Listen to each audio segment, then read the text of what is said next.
Hey there gamers, it's Oval coming back with another Destiny tutorial. This time the focus will be on fusion rifle use in the Crucible. This video will be a little bit different from similar videos going over fusion rifle usage in the current PvP meta, so without further ado, let's jump into it. Now I could go into great detail in regards to the certain aspects and intrinsic stats to run on every single fusion rifle, but I think a lot of other videos cover that quite thoroughly. And I think instead I'm just going to skim over that part with some real basic facts and information in regards to fusion rifles. Now, my favorite stats on fusion rifles are range and stability. The range stat determines how far away your bolts will travel before they start to experience damage fall off. Now, this stat does not drastically impact damage fall off, however.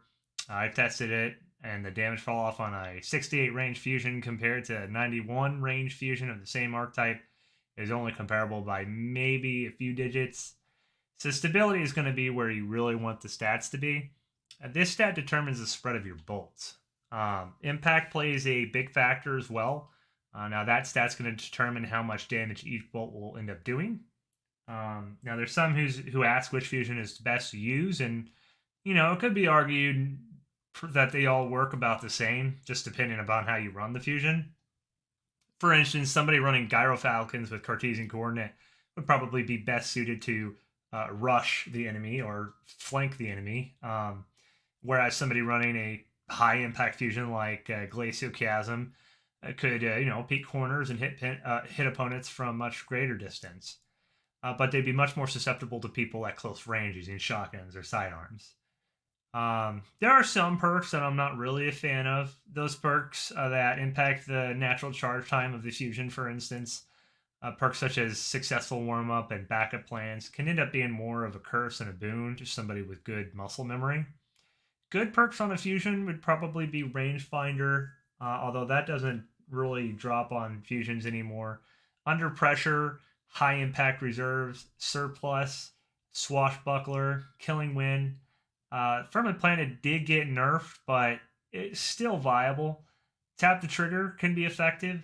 The best battery is probably going to be the Projection Fuse, even though that is a range stat, it still does help. Although Liquid Coils and Accelerated Coils can find a place on a fusion depending upon how you're running the build. Now, normally you don't want to take anything away from Impact, as that's going to determine how much damage you do to somebody, but at the same time you don't want your fusion to take longer to charge than somebody else. After numerous testing, I found that the main ingredient is probably still the most consistent precision frame archetype fusion when it comes to landing your bolts. I've been running the Snorri for a while, but it turns out that the main ingredient that I have actually hits from a further distance more consistently than my Snorri, which, by the way, that was the one that has a 91 base range, and my main ingredient only has 68. And that may have something to do with the weapons coding. I'm not really sure. I did test numerous plug ones as well.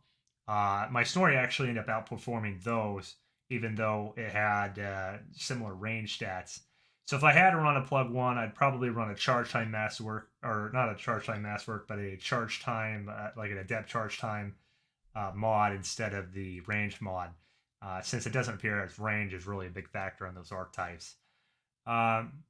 The only reason that I would do that is, in most instances, if somebody's going to combat you with their own fusion, it's probably going to be a main ingredient or another plug one, which is also 780 base or it's 780 charge time on those precision frame fusions. And if you're going to win a 1v1 with somebody with a fusion rifle, it's easier to just do that if yours charges faster than theirs does. Now I know True Vanguard likes Cornered on the plug one, which can drop fairly frequently. Basically, all that is it reduces the charge time when two or more opponents are close by. I disagree, since after some testing, apparently it only procs if they're within about 5 to 8 meters of you. And if somebody is that close to you at that range, the best you're probably going to get is a trade, and then you're probably going to die. I mean, you might kill one and die, and then the other person will just get that person's res if it's trials or elimination. It would, of course, kind of depend upon how you played it, but in most cases, it's probably going to end in a trade. And trades don't win games. So now that I've covered most of the aspects on the fusions, let's get into how to use them effectively in the Crucible. So I started maining a fusion back before Revoker got sunsetted.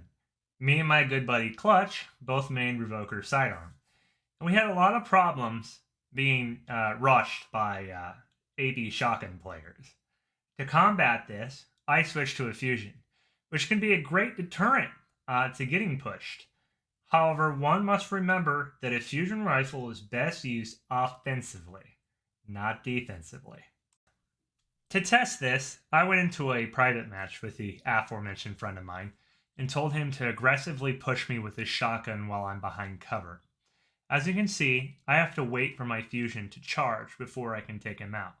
Since he is running a shotgun, he does not have those constrictions and can easily dispatch me before I can get the charge off. To combat this, you can pre-charge the weapon before they charge you, as shown here. I should mention, however, that good players are aware of this and can hear you charging your weapon and will try to bait your shots out. If you only have one shot left, it's best to hold on to it until you know you're going to get that kill. The alternative defensive play is an offensive play. As you can see here, I push past the shotgun user, in this case Clutch. This weekend we played against a 3.5 for the week, top 500 player running a Zelos reward. This is a rapid fire frame, which should easily win against my Snorri, and it in fact actually did. My Snorri is a precision frame, which has a lot more charge time.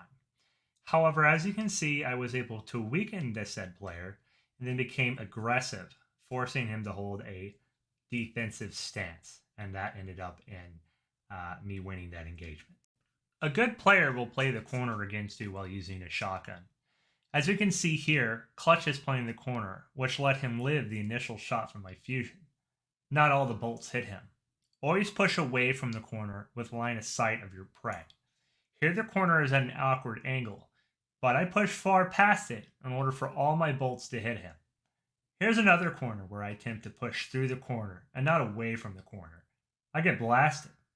When I push away from the corner, there's more space between me and Clutch, making it harder for him to shotgun me. This technique also applies to those pesky Titan barricades I'm sure we're all more than familiar with. In these situations, it's actually better to use an ability to get them away from their barricade, as it does a tremendous amount of damage to you if you go through it. Luckily, I usually just toss my melee at it, and everything works out. However, a smoke grenade can be a great utility if you're running on a hunter, or just plain shooting it out can work as well. Depending upon the archetype of the fusion you're running, if the barricade is weakened, you can shoot past the barricade and actually defeat the person hiding behind it. Another thing to consider is if you find yourself losing a lot of 1v1 engagements against another player using a fusion rifle, it may be prudent to change to a fusion rifle with a lower charge time. Here we can see myself being aggressive against Clutch, who's using a precision frame 780 charge time fusion against my Cartesian, which is a rapid fire fusion. It's a great counter to someone that's consistently mapping you. The Dead Messenger and other grenade launchers like it are on the rise due to the recent sidearm buff. Here we can see what happens when I don't land all my bolts. You're pretty much done in. However, with proper spacing, map awareness, and movement, you can play cover enough to know where your opponent is and ensure that all of your bolts land and are enough to finish the job. If you miss, you're a goner. Going back to pre-charging the fusion, I don't like to charge up as it makes me feel like I'm on the defense, but instead what I do is I peek shoot with my fusion as shown. Normally, again, I wouldn't charge a fusion as many times, but for the purpose of the video, I wanted to give you a sense of what it looks like. Pretty much the same thing, but one charge, one peek, one shot. Here it's very similar. Just being able to slide and charge the fusion is essential if you want to be aggressive with the fusion rifle. It may take a little practice, but if you become good with it, nobody will really know how to deal with you. I don't actually have a whole lot of footage on snipers or arbalists or Lorenz, but for the sake of the video, I will say that if you go up against a good player running a linear fusion rifle or a sniper, there's a good chance of them doming you if you peek before you charge. So in those instances, it might be a better idea to use your primary against them from a range. I have another video that goes over flinch and Destiny to give you a better idea on that. There's a lot more to cover, but consider this a crash course in how I personally use a fusion rifle. And hopefully you learned something of value today that you can take into the Crucible the next time you decide to play with the fusion rifle. If you made it this far in the video, I appreciate you watching. If you haven't already, consider liking the video and subscribing for more content, as I'm probably going to make more tutorial videos in the future. Y'all take it easy, and as always, I hope to see you in the Crucible.